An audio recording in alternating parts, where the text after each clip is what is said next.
Gloire et louange à toi, Jésus-Christ. Alléluia, alléluia. Alléluia, alléluia. Encore très fort, alléluia. Alléluia. Avant que vous vous asseyez, je vois qu'il y a... On va présenter deux nouvelles figures. Amen. Il y a une ancienne nouvelle figure. C'est Papa Jean-Louis. Mon frère Jean-Louis, que je connais depuis 2001, 2002. Et qui est vraiment de la maison de prière. Je crois qu'il n'y a pas un grand suiveur des vidéos de la maison de prière que lui. Amen. Et qui est mon ami, qui est votre papa aussi. Et je vois notre soeur derrière qui vient d'arriver. Je vais vous présenter, vous appelez comment? Mon nom c'est Aracelis. Ah? Aracelis. Aracelis. Ok. Ah? Aracelis. Ok. Aracelis. Céline. Ok. Amen. Et donc on va vous recevoir. Parce que vous venez de nous visiter, vous venez à la maison de prière pour la première fois. On va vous recevoir comme on reçoit les enfants de Dieu. Ici est la maison de Dieu. Et on va vous recevoir. Je t'aime de l'amour du Seigneur. Je t'aime de l'amour du Seigneur. Oh, quand tu parles, la gloire de mon âme. Oui, je t'aime de l'amour du Seigneur. Je t'aime de l'amour du Seigneur.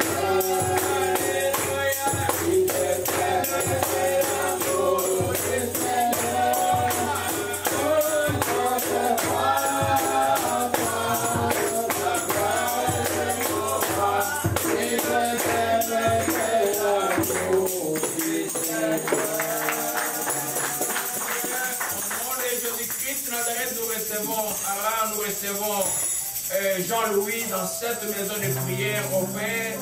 Laisse ta grâce surabonder dans leur vie encore, que tous les plans des ténèbres contre leur vie soient anéantis depuis. Laisse que le projet de paix et de bonheur dans leur vie puisse accomplir pleinement au Père. Et la joie de te connaître, combien de nous qui puissent encore plus te connaître, Dieu de grâce, nous te rendons grâce pour leur vie et leur arrivée au milieu de nous. Nous te disons merci. Au nom de Jésus-Christ, nous avons ainsi prié. Amen. Amen. Amen. Amen. Je vais encore vous demander de rester debout toujours. On va prendre nos Bibles, on va prier pour la parole.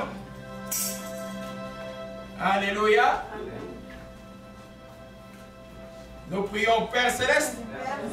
J'ai quitté ma maison vers ce lieu de prière pour t'adorer, pour te louer. Merci Seigneur d'avoir agréé mon adoration, d'avoir reçu mes louanges. Père, je te dis merci de préparer mon cœur à recevoir ta sainte parole. Que soit la nourriture pour mon esprit et qu'elle me délivre. Car ta parole est la vérité. Je te rends grâce.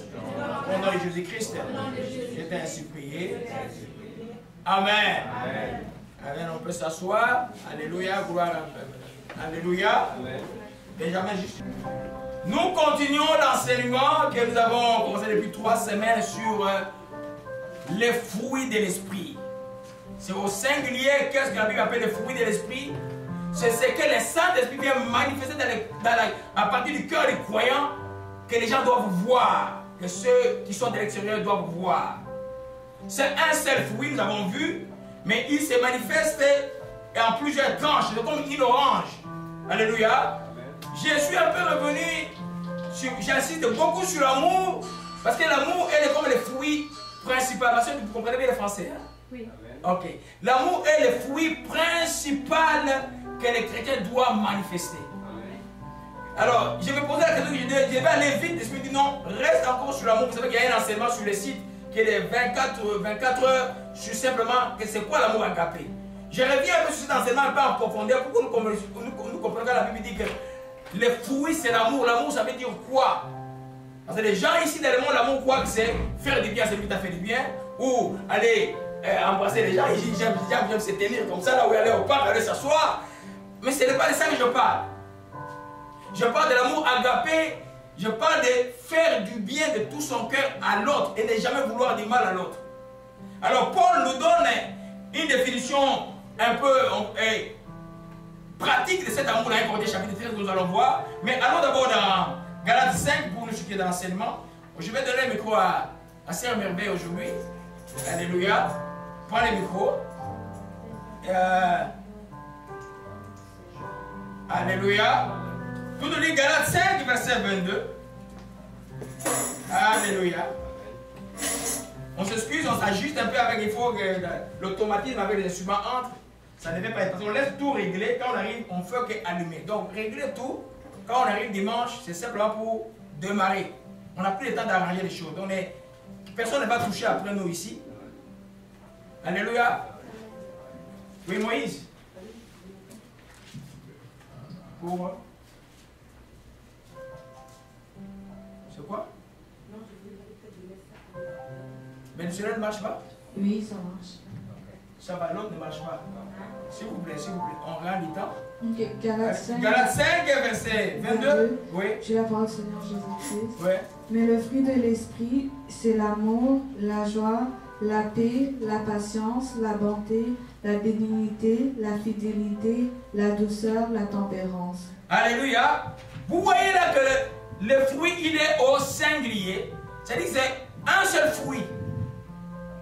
Et le socle ou le centre de ces fruits, c'est l'amour. La démonstration de cet enseignement, je vais te démontrer pendant, j'ai fait depuis le mois de novembre, que quand on a l'amour, on aura la joie, on aura la paix, on aura la patience, on aura tout.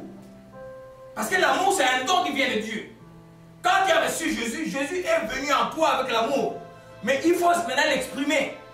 Le but de l'enseignement est de nous expliquer qu'est-ce qui n'est pas l'amour, que nous pouvons confondre.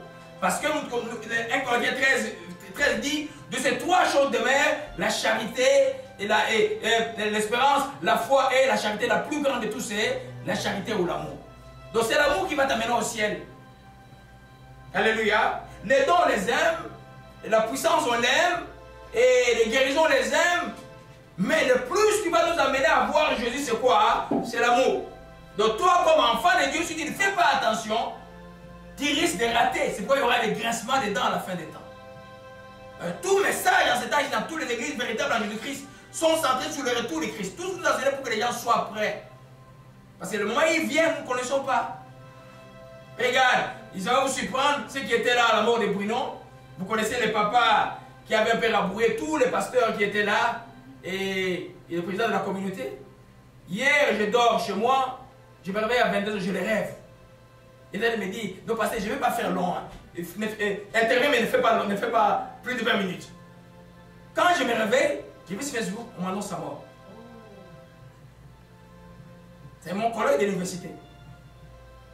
De la mort est seulement prêt. Et ceux qui étaient au deuil de Bruno il y a 3 ans ont vu ce qu'il a fait. Bon, moi j'ai eu beaucoup de compassion pour lui. Hier j'ai même pleuré pour lui. C'est là que j'ai compris mon cœur avait quand même l'amour.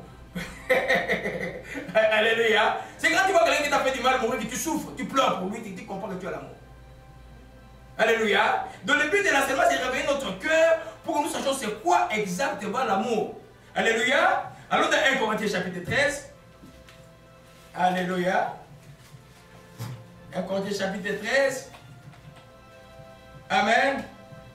Mais maintenant, tu nous lis juste le verset 4 avant que nous comprenions. Et nous les continuons. Alléluia. 1 Corinthiens 13, verset 4. Amen. Je la parole du Seigneur Jésus-Christ. Amen. La charité est patiente, elle est pleine de bonté. La charité n'est point envieuse, la charité ne se vante point, elle ne s'enfle point d'orgueil. Alléluia. Nous avons déjà vu qu'il y a des patience, on a vu aussi qu'il y a plein de bonté. On a vu aussi la charité n'était pas envieuse. J'ai parlé pendant 2 dimanches par rapport à l'amour, par rapport à l'envie. Et on a vu aussi que la charité ne se vante pas et ne s'enfle point d'orgueil. J'ai parlé de l'orgueil parce que ça prend 2 phrases qui parlent de l'orgueil. Si tu es orgueilleux, oublie Dieu. Oublie Dieu. Tu vas tourner en rond, tu vas croire que c'est les démons, tu vas croire que c'est... Mais c'est toi-même qui te freine parce que Dieu résiste aux orgueilleux et fait grâce aux humbles. Je ne reviens pas sur ça, je veux qu'on avance un peu plus rapidement. Aujourd'hui, nous voyons, elle ne fait rien de malhonnête. La charité ne fait rien de malhonnête. Ou l'amour ne fait rien de malhonnête. Alléluia. Vous voyez que rien. C'est-à-dire que quand il y a l'amour, la malhonnêteté doit être inexistante. Elle ne doit pas être là. Il ne doit pas avoir de malhonnêteté. Amen. Donc aujourd'hui, nous allons beaucoup parler de ça. Et c'est quoi en fait la malhonnêteté? Pour comprendre la malhonnêteté, il faut comprendre la malhonnêteté, c'est quoi? L'honnêteté, c'est la qualité de ce qui est conforme à la vertu, à la bonne conduite. Pour nous, les chrétiens, notre bonne conduite, c'est la loi de Dieu, pratiquer la Bible. Pour les ingénieurs, la bonne conduite, les papas qui est ingénieur là, c'est le code d'éthique d'ingénieur. Pour les médecins, la bonne conduite, c'est l'ordre des médecins. Dans n'importe quel ordre, et nous comme chrétiens, c'est la Bible. C'est-à-dire qu'en d'autres termes, quand tu agis en dehors des règles établies, tu es dans la malhonnêteté. C'est beaucoup plus l'enfant par rapport à la deuxième partie de la loi, par rapport au prochain. Parce qu'on est malhonnête par rapport à quelqu'un d'autre. Alléluia. Amen. Donc, c'est vraiment la qualité de ce qui est conforme à la vérité et à la morale. Et la malhonnêteté, c'est vraiment son contraire. Donc, quand tu fais quelque chose qui est contraire à la vertu, à ce qui est droit, tu es malhonnête. Alléluia. C'est comme nous allons voir aujourd'hui. Alléluia. Donc, les chrétiens sont appelés à être des gens honnêtes. Jésus nous a appelés qu'il est la lumière du monde. Mais bien souvent, nous voyons, je viens d'un pays où on dit 80% des chrétiens, mais c'est un des pays les plus corrompus au monde aujourd'hui. Donc, il y a un problème qui ne va pas. Le pays où il y a 80% des chrétiens, où la corruption gangrène toute la société.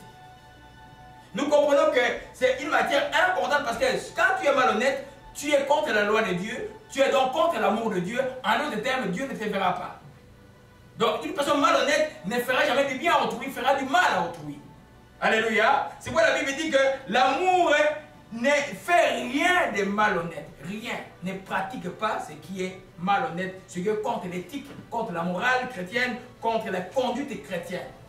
Vous savez qu'il y a un piège beaucoup dans les églises pentecôtistes d'où nous sommes, c'est-à-dire que les gens croient que c'est le baptême de Saint-Esprit qui t'amène au ciel. Non. Non. Les gens de Corinthe, c'était une église remplie de dons. Mais ils étaient totalement charnels.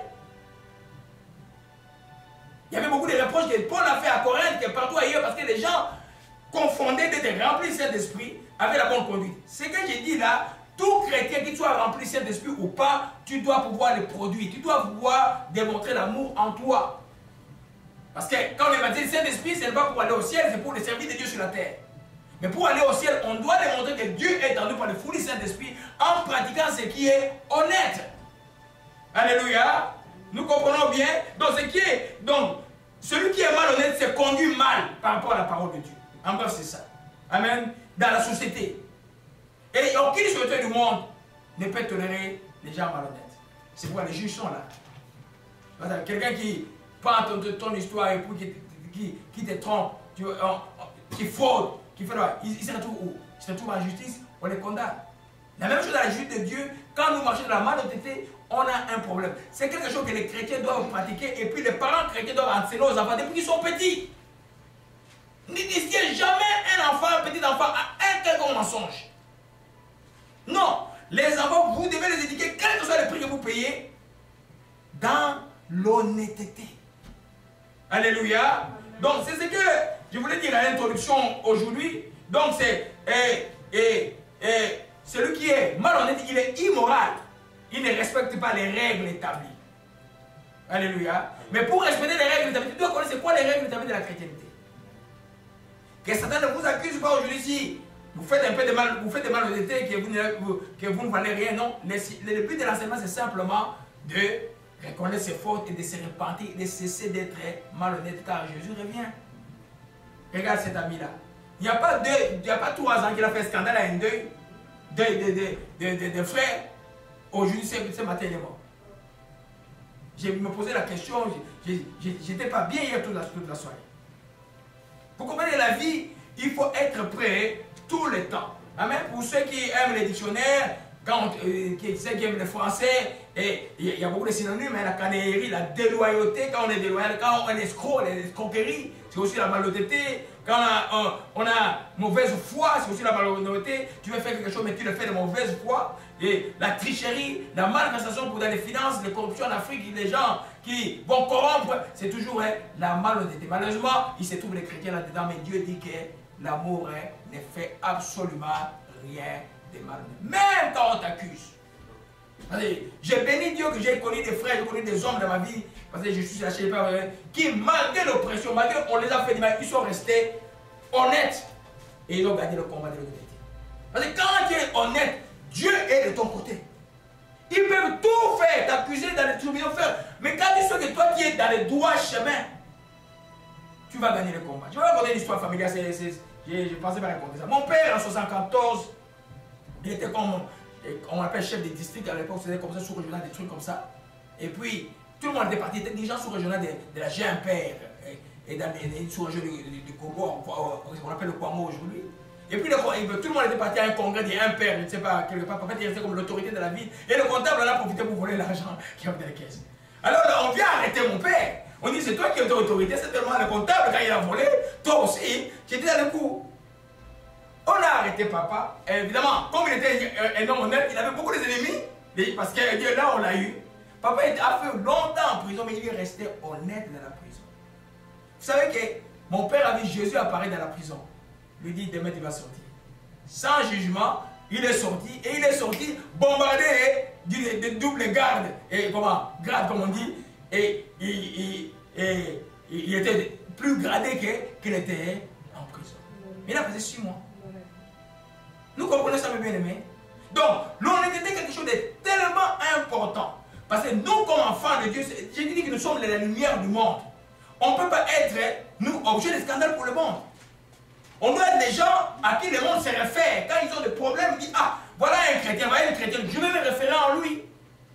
Parce que nous avons comme le manuel de vie, c'est la parole de Dieu. Amen. Mais beaucoup des enfants de Dieu ne passent pas le temps à lire la parole de Dieu. Il y a des pépos de Dieu qui disent, oh, comment tu peux me poser des questions? Tu as fait 20 ans la chrétienté, quelque chose tu devais déjà lire dans la Bible. Quand on est chrétien pendant 20 ans, on est supposé lire la Bible au moins pendant même 50 fois.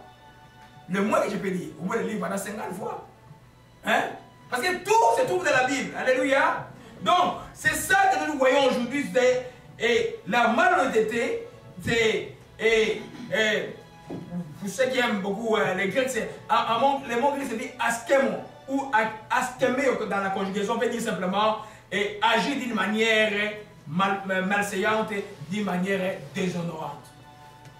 Alléluia. Nous, les enfants de Dieu, ce n'est pas comme ça. Nous, les enfants de Dieu, on doit agir d'une manière honorante tout le temps. En fait, c'est que le monde appelle éducation, on va éduquer les enfants. Mais c'est nous les dépositaires de la vraie éducation. On n'a pas besoin que le monde nous éduque. Non, ne fais pas ceci, ne fais pas ceci, ne fais pas ta femme, n'injurie pas ceci. Non, c'est tout est dans la Bible. Donc quand tu es un chrétien, que tu pratiques vraiment la Bible, tu dois être éduqué. Malheureusement, tous les chrétiens mal éduqués. C'est pas normal que les chrétiens soient mal éduqués. C'est vraiment. Parce que toi, spirituellement, tu as les fondements de l'éducation qui est la parole de Christ. Alléluia. Alors, nous comprenons que c'est très important. Donc, l'honnêteté, qui est le contraire de la malhonnêteté, est la caractéristique de celui qui obéit à la loi de Dieu. Quand tu obéiras à la loi de Dieu, tu seras honnête. Et Jean nous dit que, c'est que on a utilisé il y a 3 semaines, que ces commandements ne sont pas pénibles. Qu'on ne vous trompe pas que c'est dur d'être chrétien. Ce n'est pas dur d'être chrétien. Parce qu'on n'est pas chrétien par nous-mêmes. Le Saint-Esprit est en nous. Il nous aide à mener une vie qui plaît à Dieu. Amen.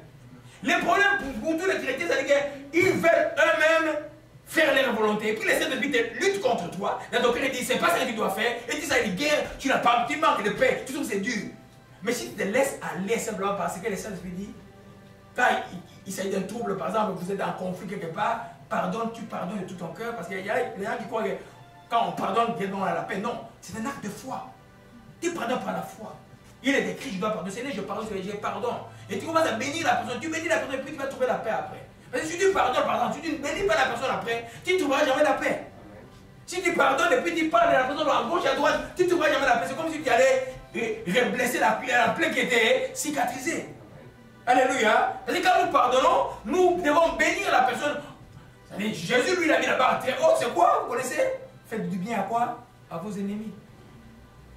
Donc quand on devient chrétien, tu ne viens pas dans un club social, tu ne viens pas dans une histoire de venir, c'est juste give me, donne-moi, donne-moi. Non. Tu viens aussi pour être rééduqué. Tu viens pour avoir une bonne manière de vivre. Parce qu'un chrétien, c'est un homme bien éduqué, c'est un homme qui a de bonnes manières. On ne peut pas être chrétien et ne pas avoir de bonnes manières. Alléluia. Amen. Donc, la malhonnêteté par contre, est le caractère de celui qui désobéit à Dieu. Tout le monde qui désobéit à Dieu, ils sont malhonnêtes. Allons un peu l'Exode, je vais vous le prouver.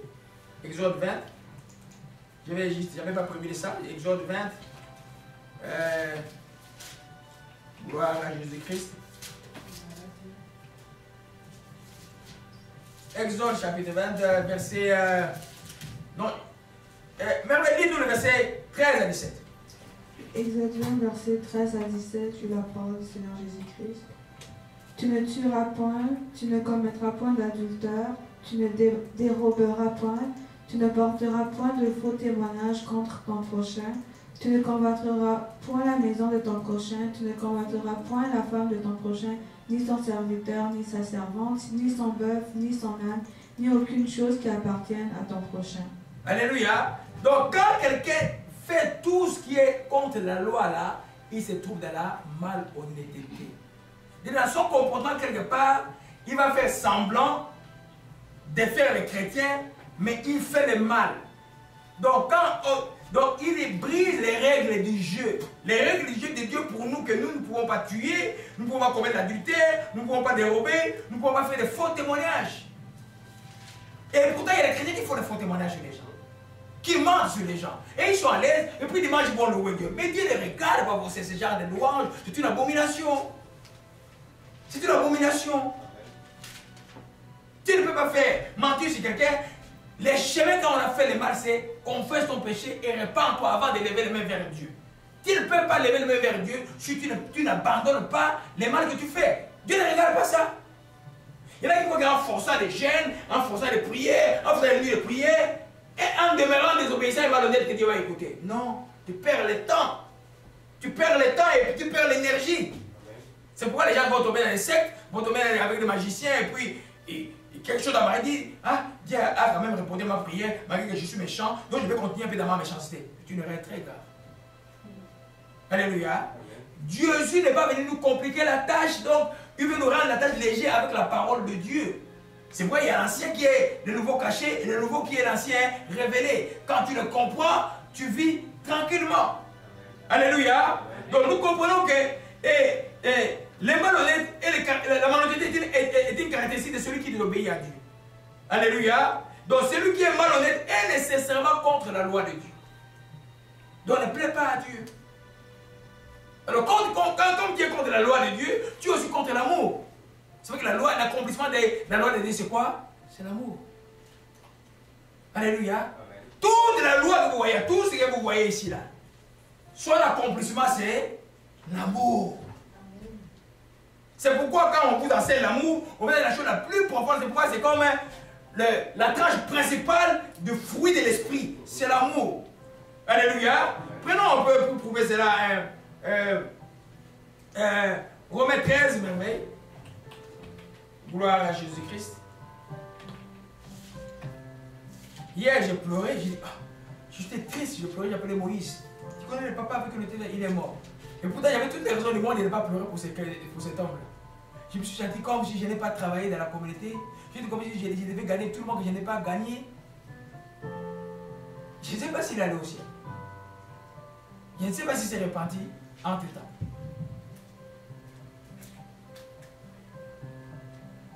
Alléluia.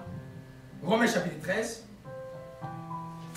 Merveille, tu peux le lire à partir du verset 8. Lis-nous juste le verset 8 à 10. Je suis en train de dire simplement que celui qui est malhonnête est nécessairement contre la loi de Dieu et donc contre l'amour. Car l'amour ne fait pas le mal au prochain. Alléluia. Allez-y. Romains 13, versets 8 à 10. Amen. Et la parole du Seigneur Jésus-Christ. Amen. Ne devez rien à personne si ce n'est de vous aimer les uns et les autres. Car celui qui aime les autres a accompli la loi. En effet, les commandements: tu ne commettras point d'adultère, tu ne tueras point, tu ne déroberas point, tu ne convoiteras point, et ce qui peut y encore y avoir se résume dans cette parole: tu aimeras ton prochain comme toi-même. L'amour ne fait point de mal au prochain, l'amour est donc l'accomplissement de la loi. Alléluia. Nous voyons que l'amour ne fait point de mal, le verset 10, le verset 18, l'amour ne fait pas de mal au prochain, mais l'amour est donc l'accomplissement de la loi. Or, vous voyez 1 Corinthiens chapitre 13 dit que l'amour ne fait rien de malhonnête. Si tu fais quelque chose de malhonnête, donc tu es contre la loi de Dieu, tu n'as pas l'amour de Dieu.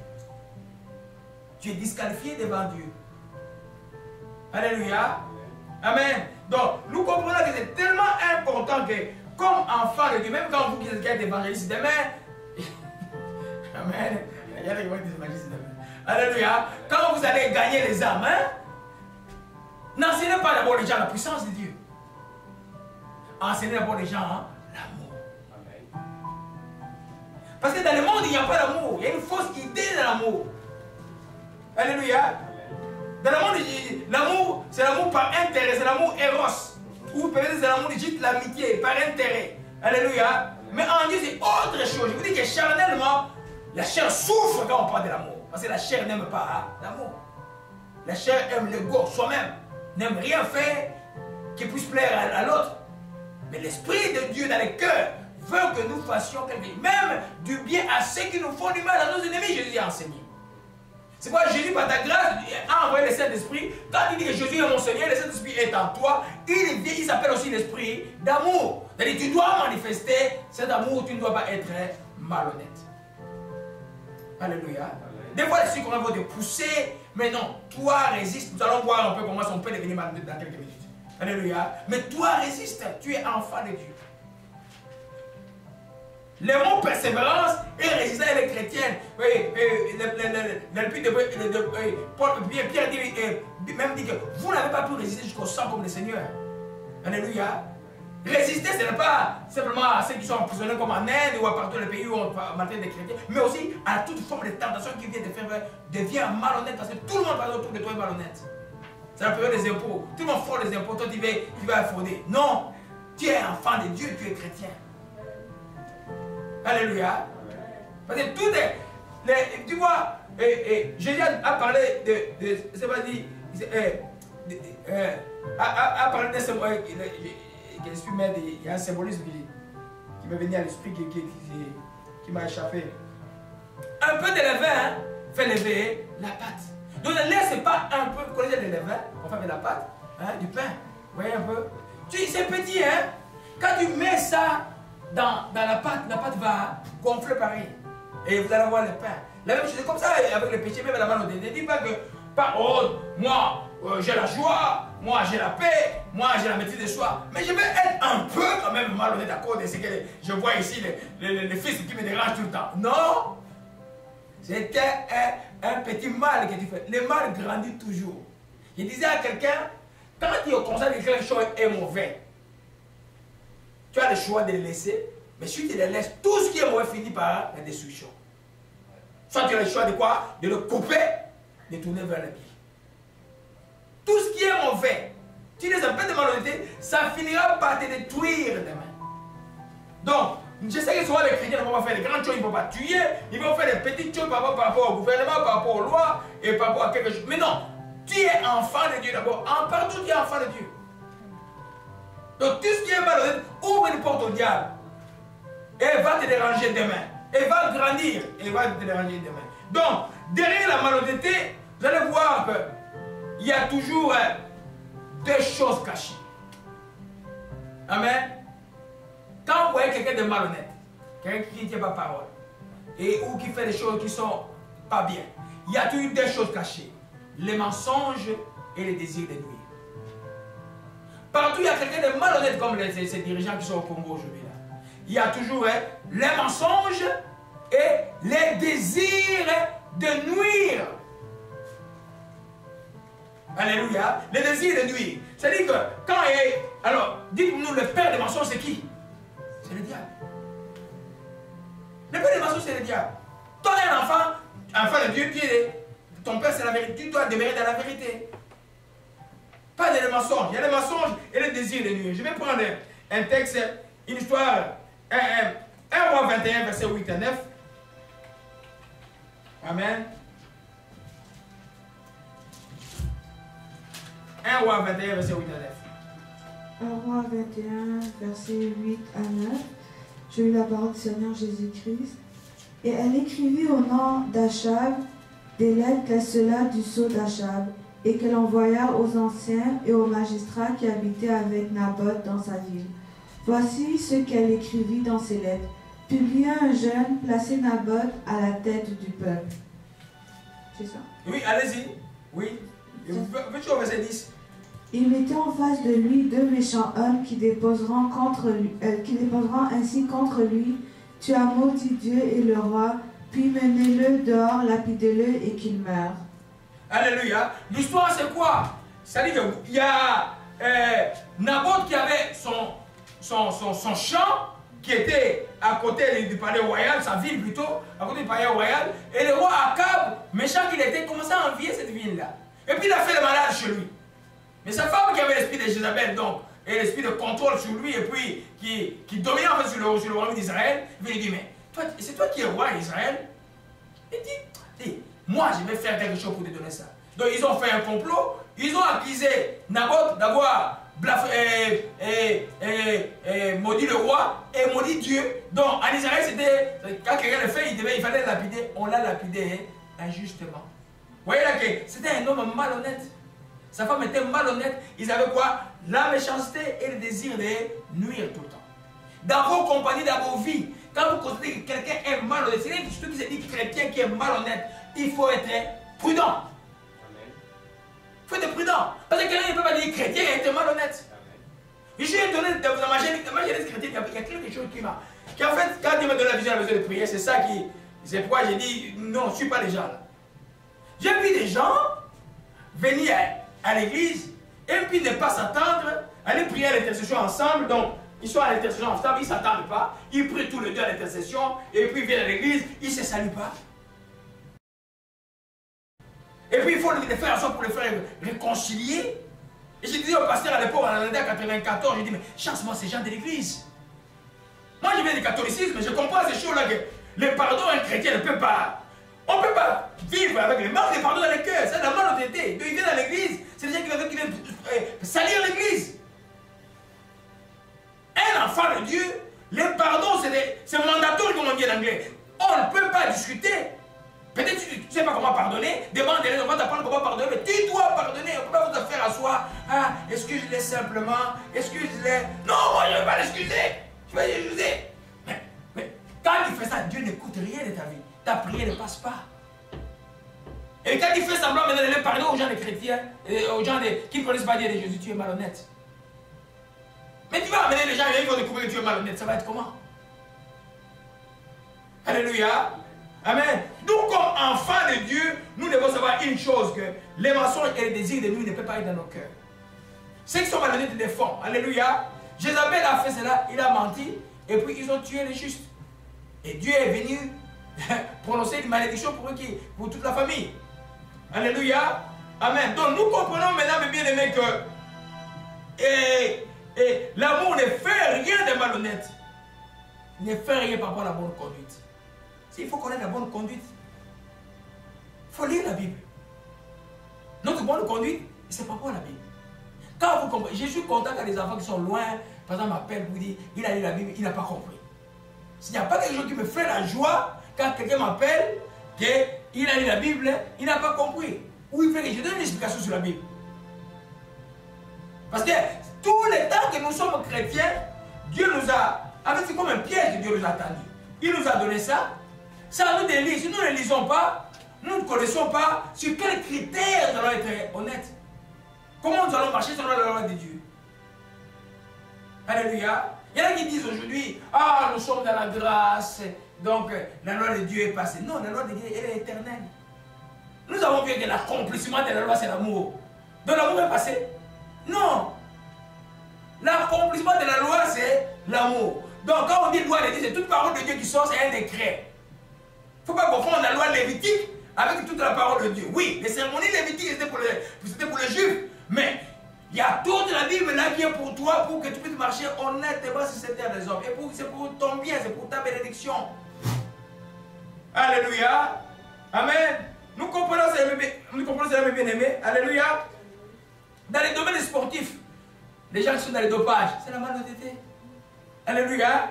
Amen. À l'école, les gens qui trichent, c'est la malhonnêteté. Hein? Il y a des gens, moi je m'appelle, quelqu'un quand je le vois, il est vraiment un grand médecin quelque part, je ne dis pas le nom, mais mon dos a souffert à l'université. Donc, quand il fait ça, il faut que je pousse la main pour qu'il voit. La vie, mes bien-aimés, c'est pas tout le monde que vous voyez très élevés qui sont intelligents. Amen. Je vous assure. Amen. Hein? Amen. Mais il sait que je l'aime, et puis j'ai déjà oublié, mais je le respecte. Et bon, il est béni matériellement des Dieu 1000 fois plus que moi. Mais il a dit que mon dos a souffert. Hein? Pour qu'il voit. Hein? Donc la tricherie, c'est la malhonnêteté. Un chrétien ne doit pas tricher. Un chrétien doit être honnête. Quand tu étudies avec eux. Tu ne triches pas. Amen. Alléluia. Amen. Amen. Alléluia. Gloire. Acclamons pour le Seigneur. Alléluia. Amen. Amen. La même chose quand vous allez d'abord profession. Amen. Il y a des infirmiers ici à la maison de prière, il y a des médecins, il y a des gens dans la maison de prière, il y a des professions de toutes sortes. Soyez éthique par rapport à votre profession. Amen. Dieu veut ça. Amen. Parce que Dieu dit d'être soumis aux autorités. Quand tu as dit, moi je suis ingénieur, tu as appris, je ne sais pas si il a prêté serment, hein? Je ne sais pas. Bon, si tu es médecin, tu as prêté le serment d'Hippocrate, mais tu as une éthique à suivre. Amen. Tu es infirmier, tu as des choses à faire. Tu dois être dans la profession, ceux qui doivent étudier l'éthique de la profession, c'est même ceux qui sont des chrétiens. Mais malheureusement, non. Alléluia. C'est parce que les gens veulent suivre ce que le monde aujourd'hui, est très malhonnête. Pour ceux qui font des affaires, bon, pour tromper un peu, mais ils trouvent ça normal. Mais toi, enfant de Dieu, tu ne peux pas tromper un peu. Amen. Alléluia. Amen. Nous comprenons, mes bien-aimés. Donc celui qui est malhonnête n'est pas dans l'amour parce qu'il n'est pas aussi de bonne foi. Il ne peut pas être de bonne foi. Donc il ne peut pas être à faire alliance avec une personne malhonnête. Ça ne peut pas marcher. Les jeunes gens qui vont se marier, et rassurez-vous que fiancé et fiancé, testez-vous, voyez. Amen. Testez-vous. Yes. Hein? Ça va toujours comme ça. Ah, cette semaine j'ai souffert. Non, testez-vous parce que les gens mal et honnêtes ou qui ne sont pas de bonne foi, c'est-à-dire qu'il peut venir pour avoir son but, il vient te tromper pour avoir son but. Amen. Yes, thank you, Father. Mais toi, enfant de Dieu, sois intelligent. D'abord, demande à Dieu et puis regardez comment la personne se comporte pendant la difficulté. Vous savez, tout malhonnête n'existe pas à l'épreuve. Amen. Les malhonnêtes, quand l'épreuve frappe, ils sortent, ils voient. Amen. Alléluia. Mais un enfant de Dieu, quand l'épreuve qu'il y a, c'est qu'il y a dans ton cœur, sort. C'est pourquoi j'ai dit, c'est l'abondance du cœur et la bouche pas. C'est qu'il y a dans ton cœur, l'amour de Dieu sort. Tu es patient pendant l'épreuve. Amen. Alléluia. Il faut être extrêmement vigilant à ce temps ici. Alléluia. Amen. Que je ne crois pas les fiancés, mais testez-vous. Parce que le mariage, c'est pas de mourir. Yes. Non. Yes. C'est pas ça. Hein? Amen. Vous avez 40 ans de vie et tout ça, et puis les petits ninos viennent, les enfants, c'est ça en espagnol. Les enfants arrivent et tout. Ninos, c'est ça? Ninos, oui, les enfants sont là, et quand ils arrivent, mais si la personne n'était pas de bonne foi, tu vas voir qu'elle ne sera pas là. Il y en a qui fouillent. Il y en a qui disparaissent, tout simplement ils disparaissent. Alléluia. Amen. Donc vous jeunes filles qui vont se marier, jeunes gens qui vont se marier, faites, ayez beaucoup de discernement et beaucoup de prières. Un chrétien ne peut pas tomber encore dans le piège de l'ennemi. Une fois l'ennemi t'a dit, la dernière fois tu ne vas pas m'avoir. Tu ne vas pas m'avoir, une deuxième fois je refuse. Alléluia. Gloire à Jésus-Christ. Amen. Donc, Proverbe faut appuyer cela. Proverbe 20, verset 14.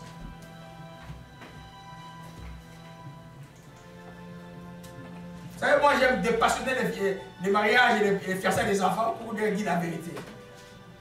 Hein? Parce qu'une fois des dents comme chrétien, ne m'appelle pas, dit papa, je suis fatigué. Non, tu es dans la cage, tu n'es pas fatigué. Amen. Hein?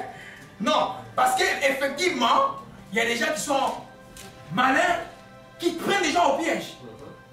Et moi, comme papa, je suis comme pasteur. Hein? Tu vas voir, et donc la personne s'est tellement donnée à tout faire, mais tu vois que la personne, c'est vraiment d'un égo, je ne sais pas comment qualifier ça, parce que les gens malheureusement sont aussi très égoïstes, ils regardent jamais parce qu'ils n'ont pas l'amour. Amen. Très égoïstes. Alléluia. Proverbe 20, verset 14, merveille. Je suis la parole du Seigneur Jésus-Christ. Non, verset 14, oui, exactement. Mauvais, mauvais, dit l'acheteur, et en s'en allant, il se félicite. Alléluia. Amen. Tu vas au marché, vous comprenez l'expression, la Bible est pleine de choses, hein? Vous avez compris ce que je dis? Quand je dis ça, j'ai beaucoup ri. Hein? Toi, tu vas au marché, tu vois, comme en Afrique, même en Amérique latine, hein, des fois on voit des gibiers, donc quelqu'un a fait une chasse, un animal est vendu, et puis tu dis, c'est pourri, hein? Comme c'est pourri, moi, tu es là, ton auto là, 4x4, c'est pourri, maman, je te donne ces 20 $ comme c'est ça sent, hein? Mais tu sais que c'est pas pourri, c'est la malhonnêteté. Oui. Amen. Les chrétiens qui achètent une chemise ici en solde à 2 $, tu vas les vendre à Kinshasa à 100 $. C'est la malhonnêteté. Amen. Mais c'est ce que les gens font. Tu ne peux pas faire ça. Oh, si c'est dans les fermés, tu vas dire, prends toutes les chemises de 10 $, et que moi j'ai acheté, hein? C'est que moi j'achète souvent. Et puis après, toi tu vas les vendre à 100 $ en Afrique. C'est la malhonnêteté. Même si le silence de Dieu ne parle pas, mais devant Dieu, tu es vraiment en faute. Tu dois vendre par rapport à l'intérêt permis par la loi. Amen. Parce que les chrétiens respectent la loi du pays. Amen. C'est quand tu fais un triple intérêt, quadruple intérêt, non, tu es dans la malhonnêteté. Amen. Je sais que beaucoup vont se retrouver, même les chrétiens, beaucoup vont se retrouver. Oh, on était parti en Italie, on a acheté des trucs à moins cher, mais non, moi je vends ça à 200 €. Tu as acheté ça à 10 €, tu vas vendre à 200 €, c'est la malhonnêteté. Amen. En fait, ce que tu as de l'acquérir, tu as de l'acquérir malhonnêtement. Amen. Et cela va avoir des conséquences dans ta vie. Alléluia. Donc nous, comme enfants de Dieu, nous devons être des bonnes foi. De bonne foi tout le temps. Alléluia. Amen. L'amour n'est fait de malhonnête parce qu'il est contraire à la bonne conduite. On a vu ça. L'amour est honnête parce qu'il aime la vérité. Celui qui est dans l'honnêteté doit aimer la vérité, la droiture. Ne fait pas mal aux autres. Alléluia. On va aller rapidement. Et juste un principe, je voulais, avant d'aller dans quelque chose qui va retenir votre attention à la semaine qui suit. La malhonnêteté ne te fera jamais avancer. Ne te trompe pas. Yes. Même si elle peut te donner un petit plaisir, je l'ai floué. Nous, quand on était jeunes, on appelait ça skit amicé. Skit, c'est pas les Lingala d'aujourd'hui, mais nous, on appelle ça skit. Donc tu trompes un peu, tu mens un peu là, les gens te croient. Hein? Mais non, ça ne peut pas te faire avancer. Amen. Tout ce qui est malhonnête, c'est comme de la rouille d'une auto au Canada. Tu la laisses le premier hiver, l'hiver, ça grandit, puis ça ronge tout. Amen. La même chose. Tu vas, envers ton mari, tu fais une malhonnêteté, tu prends, le mari n'est pas là, tu prends 1000 $, tu envoies à Kinshasa. Il ne va pas voir, on a beaucoup d'argent. C'est la malhonnêteté. Amen. Tu dois dire au mari, chérie, on a de l'argent, mais je peux avoir de l'argent à tel cousin. Vous êtes d'accord? C'est comme ça que ça fonctionne. Amen. Yes. Les mêmes aussi pour les hommes. Vous voyez un peu? Donc, tout ce qui va faire par rapport à l'alliance que tu as avec quelqu'un, qui va les flouer, tu es dans la malhonnêteté. Alléluia. Amen. Ça ne te fera pas avancer. Ça va te bloquer. Mais toi, maintenant, tu cherches la délivrance. Tu dis, c'est l'oncle qui veut m'attaquer. Oh, c'est la malédiction pour m'a jeté, le sort pour m'a jeté sur moi. Mais toi, là, règle d'abord le problème de la malhonnêteté. Et les restes, on va voir. Amen. C'est vrai qu'en fait, qui a déjà suivi l'enseignement sur l'intégrité, allez suivre ça sur YouTube. Quand tu intègres, C'est très difficile, même les gens de ténèbres pour t'attraper. Amen. Très difficile. Yes. Ils ne peuvent pas t'avoir parce que Dieu est protégé par Dieu. Amen. C'est pourquoi Dieu dit à Abraham, sois intègre, marche devant ma face. Oui. On n'a pas vu Abraham chasser un démon. Hein? Vous avez vu d'abord Abraham chasser un démon? Non, mais le démon existait. Alléluia. Amen. C'est pour nous dire, le but de l'enseignement, c'est toujours nous retourner vers l'intégrité, dont il ne te fera jamais avancer. Mais rapidement, Proverbe 21, verset 6. Alléluia. Proverbe 21, verset 6. J'ai la parole du Seigneur Jésus-Christ. Amen. Des trésors acquis par une langue mensongère sont une vanité fugitive et l'avant-coureur de la mort. Des trésors acquis par une langue mensongère. C'est-à-dire que tu as utilisé le mensonge pour acquérir des richesses. Tu as acquis le mensonge, c'est pour frauder. Tu as acquis le mensonge, tout ce que tu t'as acquis par le mensonge, ou tu as trompé le fiancé ou la fiancée pour la voir. C'est comme des fumées de mort. Ça va passer et puis ça va te créer des problèmes. Amen. Allez, vous comprenez cela? Amen. Un trésor acquis est une vanité fugitive et avant-coureur de la mort. C'est-à-dire que tu vas droit vers le trou. Mais toi, tout est silencieux. Mais spirituellement, tu t'es créé un trou. C'est pourquoi nous, comme chrétiens, devons être conscients que nous sommes qui? Des esprits. Ayant quoi? Une âme, vivant ou dans un corps. C'est-à-dire que spirituellement, quand moi, je fais quelque chose qui est malhonnête, on ne m'a pas vu, j'ai utilisé le mensonge, je suis en paix. Ah, je n'ai pas fait. C'est ok. Oui, devant la personne, c'est ok, mais devant Dieu, c'est pas ok. Ne vous l'airez pas, ne vous l'airez pas. Le texte dit, les trésors, tout ce qui est comme trésor, comme richesse, que tu as acquis par une langue mensongère. Tu as menti. Et une vanité fugitive, c'est-à-dire que c'est comme une fumée que tu ne peux pas attraper. Et l'avant-coureur de la mort. Tu cours vers la mort. C'est un signe précurseur de la mort que tu ne vois pas encore. Alléluia. Nous devons savoir cela, que cela est très important. N'allez jamais acquérir des choses par les mensonges, par mentir, par... Là, on peut mettre aussi la corruption. Tu as corrompu pour avoir quelque chose. Tu es sur un chemin de la mort. La mort, tu ne vas pas avancer. Pendant un temps, tu vas voir certaines choses. Des fois même, toi-même tu vas voir. Mais tes enfants vont payer le prix. Souvent dans l'occultisme, c'est ça.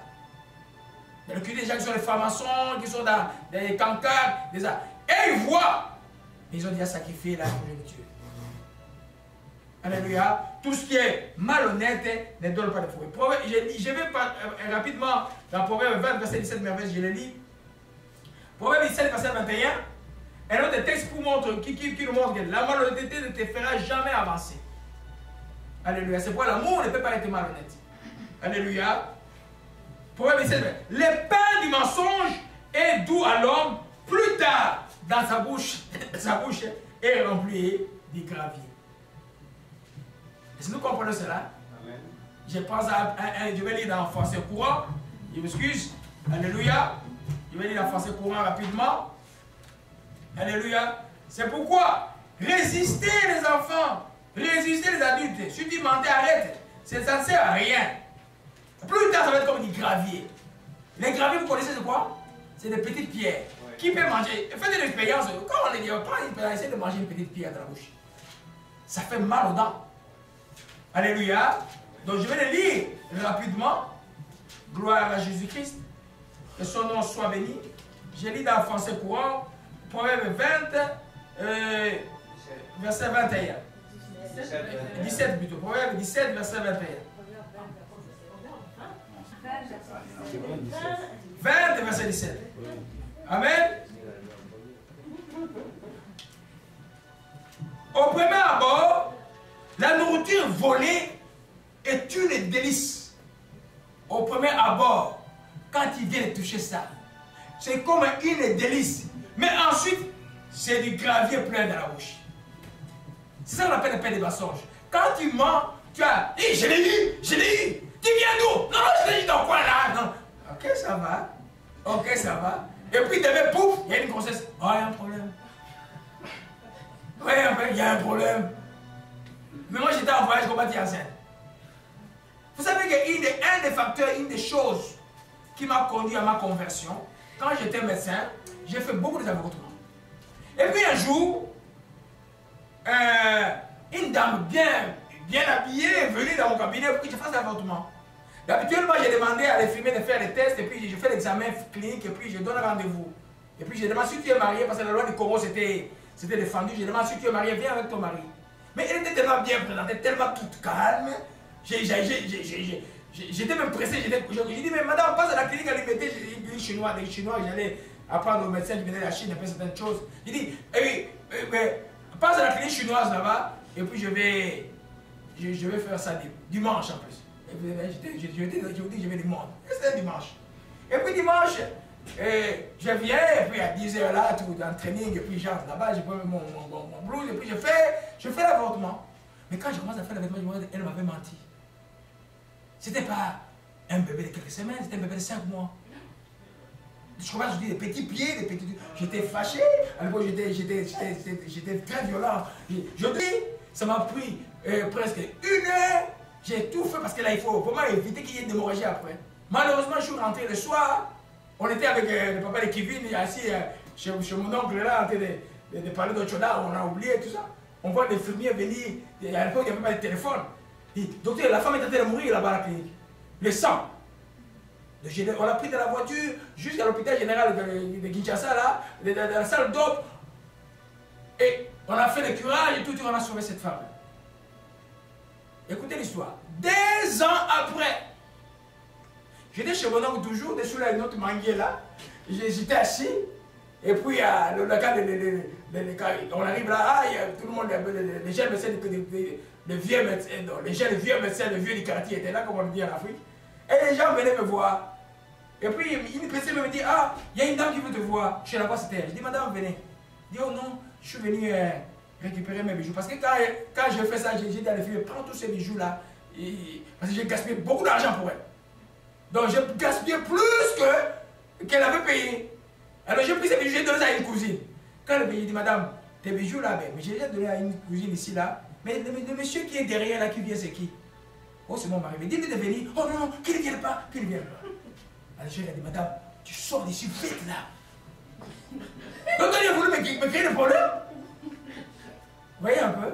Cette femme-là, quand elle mentait son mari, elle allait m'entraîner moi en prison. Et puis, deuxièmement, tu vois ce que c'est la maladie fait faire. Elle avait oublié d'alliance avec son mari. Mais quand elle est allée faire cette chose-là, c'était doux, c'était délicieux. C'était le pain de mensonge. Mais après, c'est devenu comme la pierre dans les dents. C'est quoi, enfant de Dieu, les mensonges, jamais, ça va vous rendre malhonnête. Alléluia. Amen. Ça va vous rendre malhonnête. Donc, cette femme a envoyé de tout. À l'époque de Mobutu, là, on t'arrête, on t'enlève les grades des médecins. Parce que c'était défendu par la loi. Et là, c'est que la maladie a voulu. Et là, c'était des signes que Dieu m'a donné. Je crois 6 mois après, j'étais converti. Dieu merci. Et j'avais arrêté tout cela. Vous comprenez, mes bien-aimés? Jamais, jamais mentir dans votre vie, même s'il y a l'oppression, même si vous manquez, même si vous êtes dans des pays où il y a la pauvreté, si tu as Jésus-Christ, regarde-moi la vie là, la vie en question là, regarde-moi la vie. La vie là, elle est partie hier. La finalité de la nous ne sommes pour mourir, hein. Mais on a une vie éternelle que Jésus nous a donnée. Quand on a pris la décision, ne la gâchons pas du tout pour les choses terrestres et les avantages terrestres inutiles. Amen.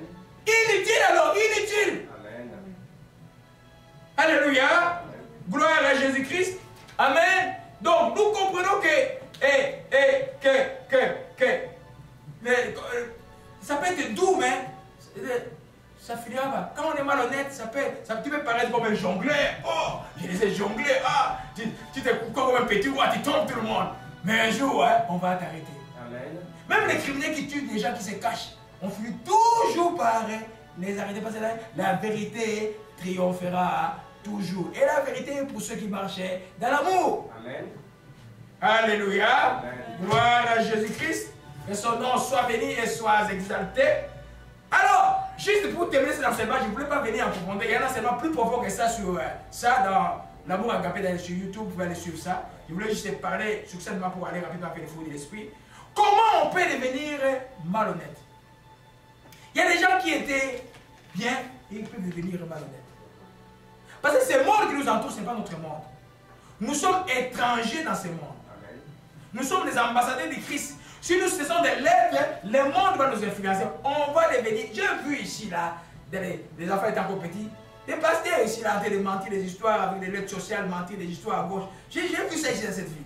Ça s'appelle la malhonnêteté. Ça reste, tant qu'ils ne se répandent pas, les mal est resté. Devant, je le vois, je ris. Mais il ne s'est jamais repenti. Alléluia. Amen. Comment on peut devenir malhonnête rapidement? Prochainement, il y a toujours des notes pour noter, mes bien-aimés, parce que ce que vous apprenez, c'est pour aller enseigner aux autres. Alléluia. Amen. Amen. Quand on n'est pas né de nouveau, la première chose, comment on devient malhonnête? Il y a plus de probabilité d'être malhonnête quand on n'est pas né de nouveau. C'est-à-dire que quand tu es juste un chrétien qui vient à l'église, juste quelqu'un qui fait la forme, tu n'es pas véritablement né de nouveau. Dieu n'a pas encore touché ton cœur. La malhonnêteté étant une âme charnelle, tu vas être malhonnête, comme le monde. C'est pourquoi la prière pour la nouvelle naissance, la prière pour voir les gens la vie changer est extrêmement importante. Pour moi, quand je vois quelqu'un dont la vie a changé, que déjà ça a changé sur la personne, ça me rend malade. Aujourd'hui, beaucoup de pasteurs souffrent de trouver des gens qui craignent Dieu, qui sont honnêtes. Quand il y en a 3, 4, 5 dans une église, remercie Dieu. Amen. Parce que beaucoup viennent à l'église, ils croient qu'ils sont encore dans le monde. C'est-à-dire que les problèmes, ce n'est pas eux. Ils ne sont pas encore nés de nouveau. Ils ont acquiescé mentalement à Jésus-Christ. Ils n'ont pas accepté Jésus dans le cœur. Je vous assure que moi, le jour où je me suis agenouillé dans mon bureau de médecin, j'ai donné ma vie à Jésus, j'étais seul. Et quand je suis sorti, mon ami, vous l'avez vu, le papa de Kevin, il est venu ici, je lui ai dit, mon frère, je te suis plus là où on allait. Il dit, non, tu vas venir après 3 mois. Mais c'est lui, je l'ai baptisé 10 ans après. Hein? Depuis ce jour-là, Jésus est entré dans mon cœur. C'est une décision personnelle. Amen. Amen. C'est pourquoi tout n'entrez pas une chrétienté de cohorte, une chrétienté de groupe. Et non, la chrétienté, elle est individuelle. Amen. Tu dois donner ta vie à toi. Amen. Quand tu as donné la vie à Jésus, là, lui il est en toi, tu es né de nouveau, tu vas comprendre, mentir c'est mauvais, nuire c'est mauvais, être malhonnête, je dois cesser cela. Alléluia. Amen. Le plus grand problème c'est ça pour les chrétiens. Beaucoup sont acquiescement mental. Ah, passer devant, ah, Jésus, je te reçois, oui. Mais quand tu reçois après, et puis on est resté de non, quand tu reçois, c'est fini. Alléluia. Il est vendredi passer le chauffeur de devoir me poser une question. Il me dit, parce que je vais te poser une question. Et tu chauffeur d'autobus. Est-ce que quand on est dans la grâce, on doit encore pratiquer les heures? J'ai dit, tu as besoin de suivre beaucoup d'enseignements. Parce que quand tu es né de nouveau, tu es né par la foi, mais il y a des œuvres de la foi qui doivent suivre. S'il n'y a pas les œuvres de la foi, le salut de ton âme ne va pas prospérer, ton âme ne va être sauvée, tu vas être perdu. Ton esprit est sauvé, mais ton âme n'est pas sauvée. Tu ne relèves pas ton intelligence par rapport à la parole de Dieu, tu vas être perdu. Donc il faut produire les œuvres de quelqu'un qui a cru en Jésus-Christ, donc les fruits de l'esprit que nous voyons aujourd'hui, pendant être honnête, c'est un fruit de l'esprit de quelqu'un qui est sauvé de Dieu. Alléluia. Donc c'est très important, la première chose, nous voyons rapidement, être né de nouveau. Vous savez, pour les pasteurs et les prédicateurs, rassurez-vous et puis enseignez l'enseignement par rapport au ciel pour que les gens viennent en Christ. Amen. Moi-même, les enfants, ils savent que je suis dur par rapport chez moi, là, ils ne viennent pas régner, c'est moi. Tu ne peux pas régner chez moi. Mais ils savent qu'ils doivent donner leur vie eux-mêmes à Jésus-Christ. Et moi, je prie pour eux donnent leur vie eux-mêmes, parce que je ne peux pas être, ils sont adultes, ils sont au travail. Moi, je ne peux pas être avec eux. Alléluia. Amen. Dans la chrétienté, on n'est pas comme les musulmans. Tu es né musulman dans la famille. Non. Les chrétiens, tu dois donner ta vie à toi. Toi-même donner ta vie à Jésus-Christ toi-même. Alléluia. La deuxième chose, pour que nous ne sommes pas du sujet, quand on manque la foi dans les épreuves, quand on manque la foi dans les épreuves, il y a un plus grand risque qu'on devienne malhonnête. Yes.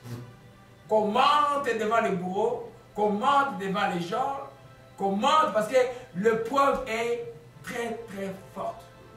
Alléluia. Ça c'est vraiment pour les chrétiens.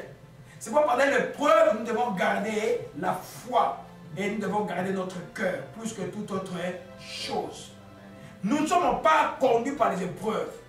J'ai reçu le coup de fil de quelqu'un qui m'a appelé.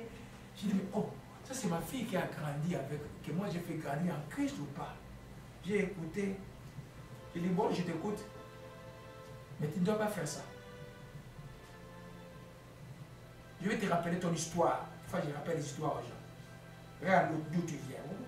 Là où tu es arrivé aujourd'hui. Tu ne peux pas faire ça, c'est pas ce que je vous enseigne. Si l'église dans la vie où vous allez là-bas, on vous enseigne. Moi, je n'enseigne pas qu'à un moment donné, toi, tu dois décider des choses pour toi, tu laisses ton mari tomber. Parce qu'il y a une preuve que l'argent n'entre pas à la maison. Non! Tu as vu les enfants d'Égypte? Avant qu'ils sortent de l'Égypte, qu'est-ce qui s'est passé? Pharaon a redoublé d'efforts. C'est-à-dire que l'oppression est devenue plus grande.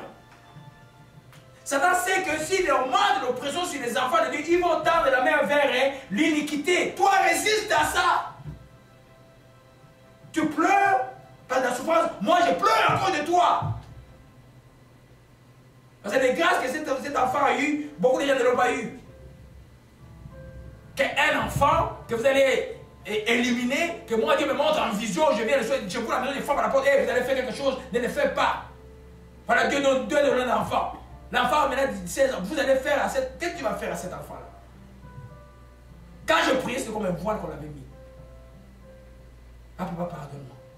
C'est déjà fait, j'ai expliqué au mari, ils vont bien. Faites attention. Aucune chose extérieure ne peut venir bouger votre cœur pour que vous alliez vers l'honnêteté. C'est pas quand vous m'appelez comme enfant de Dieu, vous voyez, vous m'appelez, je vous reviens toujours, je ne donne jamais les conseils de ma tête. Je donne toujours les conseils dans la Bible. Parce que moi, je peux te donner un conseil, mais je peux te fâcher contre ta femme, contre ton mari parce qu'elle a mal agi. Mais nous allons regarder dans la Bible.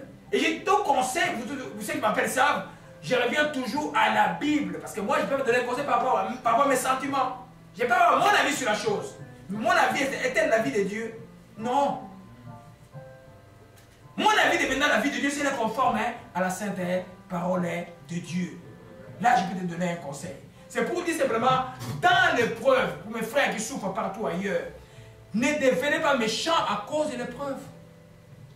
Il y a des chrétiens qui ne partagent plus à cause de l'épreuve. Il y a des chrétiens qui commencent à haïr d'autres chrétiens à cause de l'épreuve. Non. Vous, justement, vous, l'épreuve est pour vous, c'est ça qui produit la persévérance, qui est une qualité chrétienne. S'il n'y a pas d'épreuve, il n'y avait pas d'épreuve, Abraham ne sera pas notre père de la foi. 100 ans, enfant promis à 25 ans, il n'a pas encore eu d'enfant. La Bible dit qu'il fut fortifié par la foi en donnant gloire à Dieu. Il n'a pas regardé la souffrance autour de lui. Quand nous regardons la souffrance autour de nous, nous allons mal agir. Ah, le langage commence à sortir. Dieu va comprendre. Dieu ne comprend rien qui ne soit pas dans la parole de Dieu. Mais Dieu a envoyé des gens tuer Israël. Alléluia. Amen. Donc, Psaume 125, verset 3, je crois qu'on va clôturer par là aujourd'hui. On va continuer cette dimanche prochain. Amen. Comment on peut devenir malhonnête? Deuxième point, quand on manque la foi dans les épreuves. Psaume 125, verset 3. J'ai eu la parole du Seigneur Jésus-Christ. Car le sceptre de la méchanceté ne restera pas sur le lot des justes, afin que les justes ne tendent pas les mains vers l'iniquité. Alléluia. Car les sceptres, c'est trop français, ça veut dire quoi simplement? La royauté des méchancetés ne restera pas, ou la domination des méchancetés ne restera pas sur ceux qui les justes, ceux qui appartiennent à Dieu. Les sceptres, c'est les bateaux que tiennent le roi. En fait qu'ils ne tendent pas la main vers l'iniquité. En d'autres termes, Dieu ne peut pas permettre qu'il y ait une épreuve qui soit au-delà de tes forces. C'est ce que Paul explique dans le texte des Corinthiens. Amen. Donc toi, pendant l'épreuve, tu gardes la foi. Tu gardes les yeux sur Jésus-Christ. Tu ne deviens pas mauvais. Il m'a fait ça. Tu vas quand même me faire souffrir. Maintenant, moi aussi je vais le faire souffrir. Et puis des fois la chrétienté change. Je vais invoquer le feu qui meurt. Oh. Mais, tu vas vraiment me faire souffrir. Parce que tu vois, c'était là ici, mais là c'est ici. Mais non, ton Quand Dieu dit de bénir quoi? Vos ennemis. Le feu, nous l'invoquons sur les démons et les forces des ténèbres dans leur vie. Vous comprenez un peu? C'est même quand il vient à Dieu comme Soré, il dit, je veux que le feu sur tout esprit qui est mauvais ici, il va être brûlé parce qu'il est venu comme esprit, ça c'est son problème. Mais toi, humainement, tu ne peux pas. Jésus, oui, vous voyez, tout est biblique. Hein? Quand les disciples allaient, Jésus et les disciples vont dans une ville, je crois, à Capernaum, si je ne me trompe pas. Avant d'y aller, ils arrivent, et puis on ne les reçoit pas. Et puis les disciples disent, Seigneur, veux-tu qu'on invoque le feu sur eux? Jésus a dit quoi? Savez-vous de quel esprit vous êtes animé? Arrière de moi, hein? Satan. Ça démontre que les chrétiens ne peuvent pas rendre le mal pour le mal. Donc, quelles que soient les preuves, le mal qu'on nous fait, même quand nous prions pour les dictateurs, contre l'esprit des dictateurs Joseph et bon, alias Joseph Kabila, tout ça, nous invoquons le feu sur ces démons. Regarde-moi hier, le papa qui est mort là, ceux qui étaient là, il n'y avait aucune raison humaine de pleurer. Moïse m'a dit, j'étais troublé. J'ai dit, c'est Dieu qui, c'est à cause de moi qu'il est mort, du côté m'a culpabilisé beaucoup. Parce qu'il a manqué de respect à tous les pasteurs à un deuil il y a 2 ans. Je lui ai dit, frère, tu ne peux pas dire ça aux gens. C'est un deuil. Moi aussi, tu peux me flasher. Il dit au deuil, c'est seulement le pasteur qui va prêcher ici, pour tous les autres ici. Allez, vous ne venez pas déranger les gens. J'ai dit, frère, tu ne peux pas parler aux gens comme ça. Je l'ai repris publiquement. Les messieurs qui parlaient là, 2 ans, jour pour jour, viennent de mourir. Un sportif de mon âge. La vie est donc aucune. Revenons sur le sujet. On clôture avec Proverbe 30, versets 8 à 9 merveilles. C'est par là que nous allons terminer. Alléluia. Quand on manque de foi pendant l'épreuve, on peut devenir malhonnête. Proverbe 30, verset 8 à 9. Ouais. Éloigne de moi la fausseté et la parole mensongère. Ne me donne ni pauvreté ni richesse. Accorde-moi le pain qui m'est nécessaire. De peur que dans l'abondance, je ne te renie et ne dise qui est l'Éternel, ou que dans la pauvreté, je ne dérobe et ne m'attaque au nom de Non, mon mais ça, je vais entrer, ça c'est pour dimanche prochain. Prends Proverbe 20, verset 10. Alléluia. Allez-y. Verset 10, je lis la parole du Seigneur Jésus-Christ. Amen. 2 sortes de poids, 2 sortes d'efforts, sans l'un et l'autre en abomination à l'Éternel. Alléluia, vous comprenez pas le texte. 2 sortes de poids. Le poids, c'est la mesure israélite. Et face, c'est une mesure aussi. C'est-à-dire que vous avez déjà vu en Afrique, je ne sais pas ailleurs, en Amérique latine, les gens vous vendent des cacahuètes, ils prennent une boîte de tomates, ils le trouvent, mais dedans, ils mettent d'abord quelque chose dedans. Quand ils achètent une boîte de tomates, mais dedans, c'est divisé en 2. C'est la malhonnêteté. Vous voyez un peu? C'est-à-dire que tu as une double mesure pour les ventes. Et la mesure habituelle, c'est ça, mais toi, tu vas diminuer la quantité du poids pour tromper les gens. Amen. Dieu est contre ça. Même si tu es dans... Oh, c'est des affaires. Non, dans les affaires, les chrétiens peuvent faire des affaires honnêtement. Dieu veut les chrétiens dans tous les domaines de la vie. Amen. Mais c'est pour nous sauver la lumière du monde. Tu dois faire honnêtement. Je m'appelle ma soeur et ma mère Frazi, en quelle année là? En 2000, et quand elle a terminé sa mise à niveau pour travailler au Canada, le gouvernement proposait d'être infirmière clinicienne. Dans un truc de gouvernement, il faut faire des avortements. Et puis il devait gagner, je crois, 60 000 $. Elle commence par là. Elle a dit non, je refuse ce travail-là.